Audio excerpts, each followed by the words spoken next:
La humillaron y la echaron de su asiento. Pero minutos después, la misma azafata que la avergonzó se enfrentó a consecuencias impredecibles. Lo que sucedió en ese vuelo lo cambiaría todo, no solo para los pasajeros, sino para toda la aerolínea. Antes de empezar, cuéntanos en los comentarios dónde estás viendo la transmisión hoy y qué te pareció la historia en general. Si te gustan historias como esta, no olvides darle a me gusta, compartirla y suscribirte para no perderte ninguna. El hombre se movía por la pasarela como un susurro en un museo abarrotado, firme, pausado, indiferente al bullicio que lo rodeaba. Su abrigo de lana colgaba impecablemente sobre un hombro, y su actitud tranquila y contenida parecía casi contradecir la adrenalina de los pasajeros que llegaban tarde corriendo tras él. Sin embargo, la forma en que sus ojos recorrieron el avión al entrar sugería que había visto demasiadas habitaciones en su vida donde la gente asumía que no pertenecía. Se llamaba Elijah Brooks. Aunque nadie a bordo del vuelo 717 lo sabría aún, y mientras le entregaba su tarjeta de embarque al auxiliar en la puerta de la cabina con una voz profunda y suave como un bourbon añejo, no había nada en él que sugiriera algo más que un hombre de negocios exitoso y bien vestido, en viaje de trabajo, tal vez rumbo a Nueva York para negociar un contrato o dirigirse a una sala de juntas llena de ejecutivos cansados. La azafata Kendra Shaw llevaba casi una década trabajando para Westland Airlines y se enorgullecía de ser capaz de detectar los problemas antes de que alcanzaran la altitud de crucero. Pero sus instintos, aunque agudizados por la experiencia, estaban impregnados de ese tipo de prejuicios discretos que se esconden tras sonrisas educadas y una imposición selectiva. En el momento en que sus ojos se posaron en Elijah, sentado con confianza en el asiento 1A primera clase, primera fila, con el reposabrazos de cuero aún caliente por la experiencia ejecutiva del último vuelo, algo en su interior se encogió, no por evidencia, sino por suposición. Sin dudarlo y con la precisión de quien lo había hecho más de una vez bajo la apariencia de profesionalidad, se acercó a él, portapapeles en mano, con su apretado moño impasible ante la turbulencia del juicio, y dijo en un tono envuelto en almíbar pero con interferencias: «Señor, necesito verificar su tarjeta de embarque de nuevo. Solo una comprobación rutinaria». Elijah, sin siquiera pestañear ante la intrusión, sacó su tarjeta del bolsillo interior de su blazer y se la entregó sin decir palabra, con expresión indescifrable, como si repasara en silencio 1000 momentos anteriores como este, donde las credenciales tuvieron que ser probadas una y otra vez, incluso cuando nunca se cuestionaron para nadie más. Los ojos de Kendra recorrieron la pantalla rápidamente, encontrando todo en orden: su nombre, su asiento asignado, su estatus de élite platino, pero en lugar de disculparse y retractarse, se puso rígida, exhalando un suspiro que llevaba consigo la audacia de una falsa autoridad, y dijo: «Ha habido un error de actualización de última hora en el sistema y, por desgracia, tendré que pedirle que se traslade a la cabina principal». Los pasajeros cercanos se removieron en sus asientos como animales al percibir un silencio antinatural, y Elijah, aún tranquilo, aún con el control, simplemente preguntó: «¿Estás seguro de que es necesario?», en un tono que incluso él podría cortar un cristal sin dejar un rasguño. Pero Kendra, ya comprometida con la ilusión de superioridad, asintió con firmeza e hizo un gesto hacia atrás diciendo: «Por favor, señor, necesitamos sentar a un funcionario del gobierno adelante, y estoy seguro de que lo entenderá». Lo que ella no se dio cuenta, lo que nadie se dio cuenta, ni siquiera el copiloto que miraba desde la cabina, era que Elijah Brooks era el funcionario del gobierno, o más precisamente, lo sería, y no cualquier funcionario, sino el próximo líder electo del mundo libre, el hombre que se pararía bajo la cúpula del Capitolio tan solo 11 meses después, y alzaría la mano derecha como el futuro presidente de los Estados Unidos. Mientras se ponía de pie, recogía su abrigo y caminaba por el pasillo, pasando ante las miradas de desconocidos. Elijah no dijo nada, porque no tenía por qué hacerlo, todavía no. Pero el vuelo seguía ascendiendo, y también comenzó con un cambio de asiento, pero no terminaría ahí. porque a veces la persona a la que apartas ya te lleva 10 pasos de ventaja. Las puertas de la cabina se habían cerrado, el cartel del cinturón de seguridad había sonado en lo alto, y mientras el avión rodaba hacia la pista con el sutil rugido de los motores a reacción formándose bajo el fuselaje, un extraño silencio se había instalado en la primera clase. No la paz habitual de los pasajeros premium envueltos en lujo, sino un silencio teñido de la incomodidad de los testigos que habían visto algo injusto y no habían hecho nada, y ahora cada uno pretendía desplazarse o beber un sorbo, fingiendo que no había sucedido. Mientras tanto, de vuelta en el 27B, un asiento encajado sin contemplaciones, entre un hombre que tosía con demasiado equipaje de mano, y un adolescente que mascaba chicle como si fuera una protesta personal. Elijah Brooks permanecía sentado con la misma compostura que en el 1A, solo que ahora sin espacio para las piernas, sin champán y sin la ilusión de que la aerolínea, o este auxiliar de vuelo en particular, actuaba con imparcialidad. Se reclinó ligeramente, lo justo para mantener la espalda recta, sacó el teléfono del bolsillo con silenciosa deliberación y escribió un mensaje con los pulgares, como quien no está enfadado, simplemente listo, esa disposición que nace de un poder tan arraigado que no necesita anunciarse. Estamos en el aire.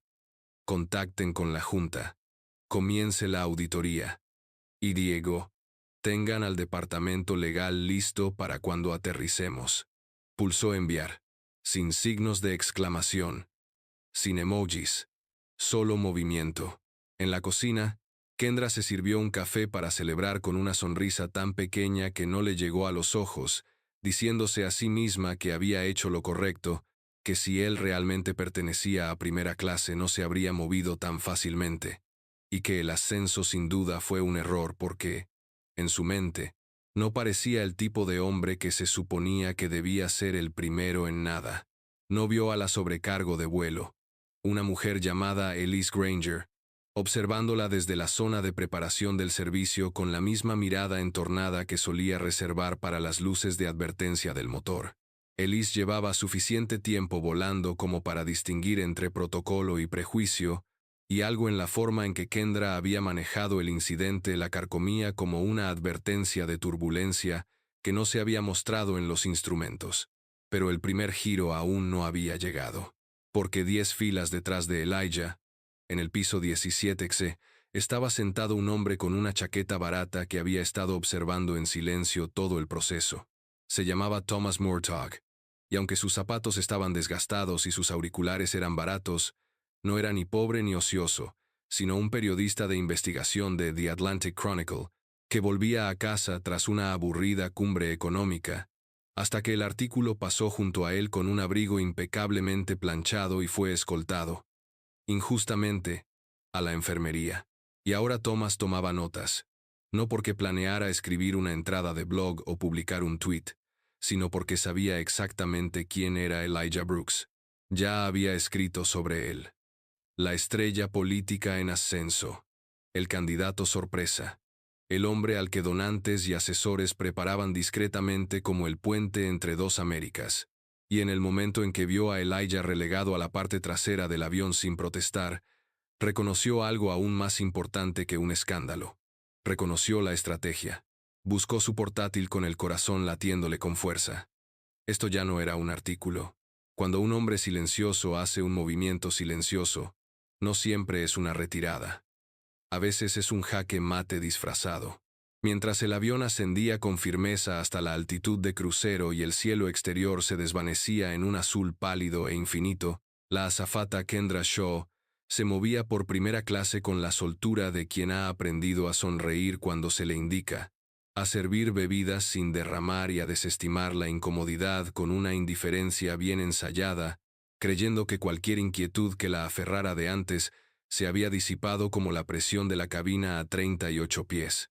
Ofreció una copa de vino espumoso al hombre que ahora estaba sentado cómodamente en la 1A, el que había reemplazado a Elijah Brooks, un director de fondos de cobertura despistado, que le dio las gracias con un gesto de la cabeza, sin percatarse de que su presencia en ese asiento era un eco silencioso de algo roto, algo reorganizado bajo la superficie.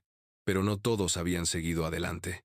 Elise Granger, la sobrecargo principal con más de 22 años de experiencia de vuelo y una asombrosa capacidad para percibir cuando algo estaba a punto de cambiar bajo sus pies, ya había abierto el manifiesto en su tableta y lo hojeó con deliberada lentitud hasta encontrarlo. Elijah Brooks, Platinum Elite, primera clase confirmada, ni un ascenso de categoría, ni un ascenso de cortesía, sino un asiento con el pago completo, una reserva verificada y un registro digital que gritaba legitimidad. Apretó la mandíbula. No habló con Kendra de inmediato, no por miedo, sino porque cuando se trata de la podredumbre dentro de una estructura, no se empieza con un martillo, sino con una linterna.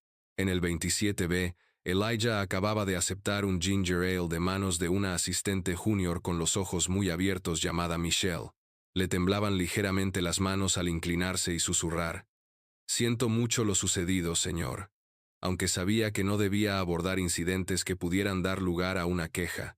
Elijah le sonrió genuina y breve y asintió una vez, diciendo únicamente, «Lo está haciendo muy bien», lo que, por razones que no pudo explicar, hizo que Michelle se enderezara y se marchara con un orgullo que no había sentido en todo el año.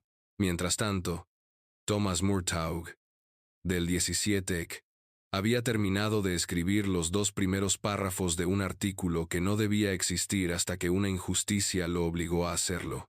Al pulsar con cuidado el botón de guardar sin conexión por si acaso, miró por encima del hombro y vio que Elijah seguía perfectamente sereno, como si nada hubiera pasado, lo que solo reafirmó en Thomas la certeza de que todo estaba a punto de suceder. Entonces llegó la turbulencia, no del aire, sino de la cabina delantera. Comenzó con una sola voz, fuerte y segura, que preguntaba, «Disculpe, ¿sacó a ese hombre de su asiento?» Todas las cabezas se giraron. La voz pertenecía a la senadora Dolores Hayworth, sentada en el 2B, una mujer de cabello de acero y opiniones incisivas, conocida por sus puñales bipartidistas y su lealtad a absolutamente nadie. Había estado revisando documentos cuando ocurrió el enfrentamiento anterior, pero ahora, con las gafas de leer bajas y el dedo apuntando hacia Kendra, su presencia ocupaba toda la fila. Kendra se quedó paralizada a mitad de la bebida, con la botella de vino flotando, su rostro atrapado en una actuación que ya no tenía guión. «Disculpe, senadora», preguntó, con el tono aún empalagoso, pero con el temblor en los bordes empezando a notarse. «¿Me oyó?», respondió Hayworth, alzando la voz con la fuerza de alguien acostumbrado a que le citen. «Los vi sacar a un hombre de su asiento asignado y escoltarlo de vuelta a clase turista sin motivo. Me gustaría saber qué política les permite hacer eso». De repente, la primera clase dejó de ser tan silenciosa. Sacaron los teléfonos. Se iluminaron las pantallas. Las conversaciones comenzaron a murmurar como un reguero de pólvora bajo los pies. Kendra miró a Elise, quien la miró fijamente pero no dijo nada. Su silencio era más fuerte que una acusación. Y entonces, por el intercomunicador, justo cuando sonaba la señal del cinturón de seguridad y las bebidas empezaban a tintinear en las bandejas, llegó un único anuncio que cambiaría por completo la trayectoria del vuelo. «Damas y caballeros», les habla su capitán. «Quisiera recordarles a nuestra tripulación que operamos bajo las regulaciones de la FAA en cuanto a la emisión de boletos y el trato a los pasajeros, y esperamos que se cumplan. Cualquier irregularidad se abordará formalmente al aterrizar. Gracias». El mensaje no iba dirigido a nadie en particular, pero todos sabían exactamente a quién iba dirigido. La mano de Kendra finalmente empezó a temblar, porque este vuelo no había terminado. Apenas comenzaba a descender, hacia algo mucho más peligroso que la turbulencia. Justo cuando parecía que la justicia se estaba haciendo notar, el sistema cometió un error inesperado. La cabina vibraba con una electricidad silenciosa, de esas que no necesitan truenos para anunciar una tormenta. Los pasajeros susurraban tras las manos alzadas, los dedos tecleaban rápidamente en las pantallas y más de una persona redactaba un correo electrónico que planeaban enviar en cuanto aterrizaran. Pero en medio de la creciente ola de indignación moral, la azafata Kendra Shaw permanecía inquietantemente quieta, como congelada entre el miedo y la negación, con la mente llena de cálculos que no tenía tiempo de completar. La senadora Hayworth seguía mirándolo fijamente desde su asiento, con los brazos cruzados, como quien prepara una queja formal que arruinaría las cuentas de alguien. Elise Granger se había acercado discretamente a la cabina, sin fingir que esto se solucionaría con una nota o una disculpa. Elijah Brooks permanecía en el 27B, impasible y tranquilo por fuera, aunque el teléfono que llevaba en la palma de la mano acababa de iluminarse con un mensaje que incluso le hizo fruncir el ceño. La filtración ha empezado pronto. Van a por ti. Miró el mensaje, y luego inclinó lentamente la cabeza hacia la ventana. Su reflejo lo observaba como un hombre que atraviesa una casa en llamas con gasolina en el bolsillo, y un plan que nadie sabía que llevaba. Al otro lado del pasillo, el portátil de Thomas Murtaugh emitió un pitido. Una alerta de noticias de última hora en el banner superior. Exclusiva. Memorándum filtrado cuestiona las operaciones financieras de Elijah Brooks en el extranjero. A Thomas se le secó la boca. Bajó la página. Fotos, afirmaciones, fuentes sin verificar. Y lo peor de todo, se publicó justo ahora, en pleno vuelo, en medio de la controversia, como si alguien hubiera pulsado el botón no solo para sabotear el vuelo, sino para convertir un momento de racismo silencioso en una nube de humo que enterraría a Elijah por completo. De vuelta en primera clase, el teléfono de Kendra vibró 2 veces, con urgencia. Lo revisó y vio un mensaje de su representante sindical, diciéndole que no dijera nada, que no escribiera nada y que no cooperara con nadie hasta que tuviera un abogado presente. Y entonces sucedió. La puerta de la cabina se abrió lentamente y salió el capitán, un hombre alto y de rostro impasible llamado Jeremy Cole, que no solía abandonar la cabina de vuelo a menos que algo grave lo exigiera. Ahora caminaba directamente hacia la primera fila, flanqueado por Elise y con una copia impresa que Elise le había entregado momentos antes. Kendra, dijo con voz serena pero fría, hemos confirmado que el señor Brooks fue asignado a la 1A y expulsado sin ninguna justificación aprobada por la aerolínea. Kendra entreabrió los labios, pero no habló. No lo suficientemente rápido. El capitán continuó. Según el protocolo, presentaremos un informe de incidente en cuanto aterricemos.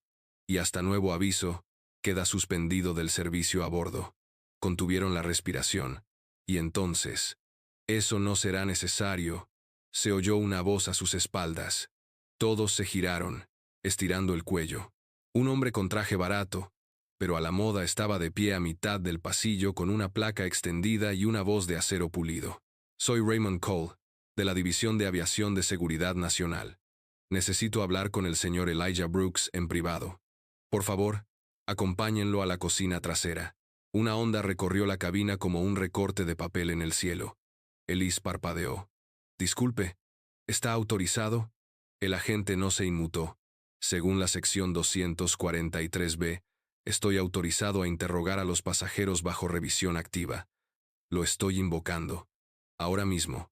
Incluso la expresión tranquila de Elijah cambió, solo ligeramente, pero lo suficiente para que Thomas lo notara. El tipo de cambio que hace un maestro de ajedrez cuando se da cuenta de que el otro jugador acaba de voltear el tablero.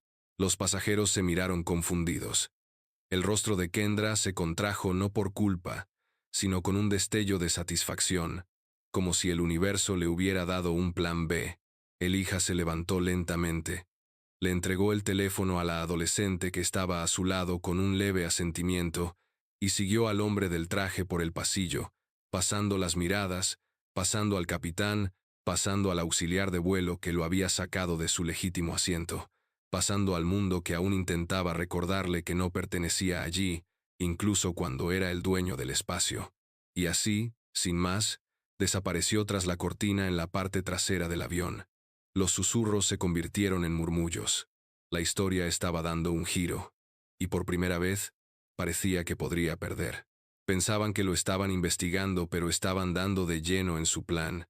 La cocina en la parte trasera del avión era estrecha, estéril, llena de cajones metálicos y comidas a medio calentar, pero el aire en su interior había cambiado en el momento en que el agente Raymond Cole entró con Elijah Brooks a cuestas.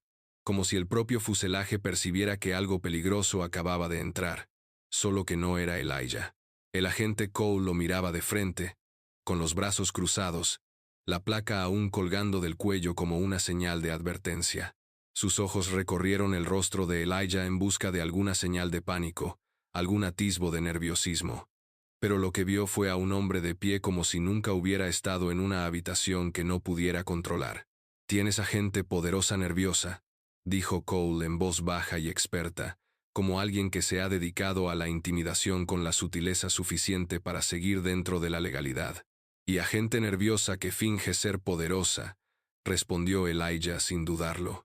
Cole sonrió con suficiencia, pero apretó la mandíbula ligeramente. «No creo que entiendas la situación en la que estás», dijo, metiendo la mano en su chaqueta y sacando una delgada carpeta negra, tan impecable y sin marcas que casi parecía falsa. «Hay una investigación abierta sobre tus finanzas, y esta filtración no ha salido de la nada». Pero Elijah ni siquiera miró el archivo. En cambio, sacó algo propio. Un teléfono. No el que le había dado a la chica del 27. No, este era más viejo, más grueso, con un marco plateado y un bloqueo de huellas dactilares que solo 5 personas en el país habían usado. Lo tocó una vez y luego giró la pantalla hacia Cole. Empezó a reproducirse un video. Era a Cole, sentado en un asador privado en Virginia, 2 semanas antes, en una grabación granulada pero inconfundible, aceptando un sobre Manila al otro lado de la mesa de un cabildero vinculado a una empresa de datos offshore. Cole contuvo la respiración. «Ese fue tu error», dijo Elijah, con la voz ahora tranquila, casi triste. «Pensar que podría ser usado para P». Cole se abalanzó hacia el teléfono, pero Elijah fue más rápido. Retrocedió un paso, guardó el dispositivo en su abrigo y clavó en el agente una mirada más fría que cualquier pared metálica que los rodeara. «No estás aquí porque alguien tema que sea corrupto», dijo Elijah, con la voz alzada hasta el tono de un discurso, aguda y clara. «Estás aquí porque alguien teme que gane y haga limpieza». Y entonces, desde detrás de la cortina, se oyó otra voz, clara, cortante y con un mensaje de orden. «Señor, aléjese del candidato». Ambos hombres se giraron. Era Elise, pero no estaba sola. Detrás de ella estaban 2 alguaciles aéreos, activados silenciosamente en pleno vuelo por un disparador de seguridad vinculado no a la identidad de Elijah como pasajero, sino a su autorización de protección federal como candidato presidencial bajo revisión para un ascenso al servicio secreto. Cole palideció. «¿Candidato?», susurró alguien desde el pasillo. «¿Qué candidato?», murmuró otro desde el asiento de la ventana. Y entonces Elise lo dijo, por la radio, en la cabina, contra las paredes del avión, confirmando: «Soy Elijah Brooks, candidato presidencial favorito. Autorización federal nivel alfa. Protocolo de amenaza comprometido por detención no autorizada. Kendra Shaw», todavía paralizada en primera clase con un café frío en la mano, escuchó cada palabra, y su mano empezó a temblar de nuevo. Solo que esta vez no era por miedo a ser juzgada. Era al darse cuenta de que no había sacado a un pasajero difícil. Había intentado sacar al futuro. Y fracasó. Intentaron aterrizarlo a 38 pies, pero ya había despegado mucho antes de que las ruedas despegaran del suelo. La cocina, antes un pasillo estrecho de bandejas de comida y carritos de almacenamiento, ahora soportaba el peso de algo mucho más grande que la turbulencia. Un candidato presidencial de pie junto a 2 alguaciles federales, un agente de seguridad nacional caído en desgracia sudando bajo el parpadeo de las luces LED y una atmósfera tan densa que parecía que las paredes se inclinaban para escuchar. El agente Cole, que había entrado con aire de autoridad, ahora permanecía en silencio, con la mandíbula apretada, la carpeta Manila aún aferrada en la mano como un arma que ya había fallado. Y cuando uno de los alguaciles le quitó la placa y las credenciales con cortesía pero firmeza, la cabina tras la cortina estalló en un coro bajo pero inconfundible de susurros y jadeos, mientras los pasajeros susurraban el nombre que se pronunciaba en voz alta por primera vez desde el despegue: Elijah Brooks. La noticia corrió más rápido que el carrito de bebidas, saltando de fila en fila como estática, despertando el reconocimiento en rostros que antes lo habían visto pasar con indiferencia y ahora se miraban con los ojos muy abiertos mientras lo reconstruían todo. La calma, la compostura, la forma en que no se inmutó ni siquiera cuando lo expulsaron, lo detuvieron, lo acusaron falsamente. De vuelta en primera clase, Kendra Shaw estaba sentada rígida, con la bandeja medio vacía, con el pecho hundido mientras una comprensión enfermiza y lenta le subía por la espalda. No solo había humillado a un hombre, sino que, sin saberlo, había perfilado, expulsado públicamente y antagonizado profesionalmente a un candidato tan rigurosamente investigado, tan protegido, que incluso los agentes federales debían actuar con cautela con él. El capitán ya estaba al teléfono con el asesor legal de la aerolínea. Elise, la sobrecargo principal, estaba presentando un informe cifrado de incidente en pleno vuelo directamente a la empresa y al departamento de cumplimiento de la FAA. Y abajo, en clase turista, la chica a la que Elijah le había entregado su segundo teléfono, ahora les mostraba a los pasajeros a su alrededor un tuit que acababa de publicar el equipo de campaña de Elijah, programado con antelación y lanzado con precisión milimétrica. Decía: los candidatos presidenciales no siempre ostentan poder. A veces lo tienen, incluso cuando los mandas a la parte trasera del avión. Debajo del tuit había una foto, tomada en pleno vuelo, segundos antes, de Elijah, de pie tranquilamente en la cocina, con el agente Cole paralizado a su lado, y dos alguaciles flanqueándolo como guardias en una sala del trono que nunca pidió, pero que siempre poseyó. En el 17, Thomas Murtaugh cerró su portátil lentamente y susurró a nadie: «Esto no es una noticia». Luego se corrigió: «Es una advertencia». De vuelta en el 27B, Elijah regresó a su asiento, no para terminar el vuelo en silencio, sino porque ese era el silencio que había estado esperando imponer. Los pasajeros miraban fijamente ahora, no por miedo ni curiosidad, sino por algo más: reverencia. Y cuando el capitán hizo su anuncio final, en voz baja pero precisa, no quedó ninguna duda sobre quién estaba realmente al mando. «Damas y caballeros, les agradecemos su paciencia mientras resolvíamos un delicado malentendido de seguridad. Sepan que se espera que todos los miembros de la tripulación traten a cada pasajero con dignidad, independientemente de su estatus, apariencia o perfil político. Esa política no es opcional». No hubo aplausos. Solo silencio. El que se siente cuando un avión no vuela por el aire, vuela por las consecuencias.